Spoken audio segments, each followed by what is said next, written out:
வணக்கம். வாழ்க வளமுடன். அனைவருக்கும் இனிய காலை வணக்கம்.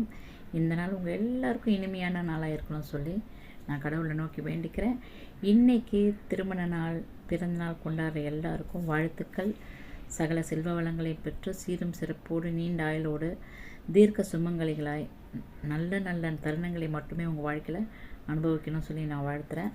ஸோ இன்றைக்கி உங்கள் கூட நான் என்ன சொல்ல போகிறேன்னு தெரியுமா? எனக்கு யாருமே இல்லையே, நான் ரொம்ப தனிமையாக இருக்கேன் அப்படின்னு நீங்கள் சொல்கிறீங்களா? நீங்கள் தனிமையாக இருக்கும் அந்த இடத்தில் உங்களோடு கூட நானும் இருக்கிறேன் என்கிற அந்த ஒரு உணர்வோடு இந்த பதிவை நான் உங்களுக்கு சொல்கிறேன். தனியாக இருக்கேன்னு சொல்லி என்றைக்குமே நீங்கள் வருத்தப்படாதீங்க. நீங்கள் தனியாக இல்லைங்க. கொஞ்சம் அந்த தனிமையை விட்டு வெளியே வந்து வானத்தில் இருக்கிற ஆகாயத்தை பாருங்கள், பூக்களை பாருங்கள். அதெல்லாம் உங்களோடு கூட பேசிக்கொண்டு தான் இருக்குது. இயற்கையோடு பேசுங்கள். வாழ்க வளமுடன்.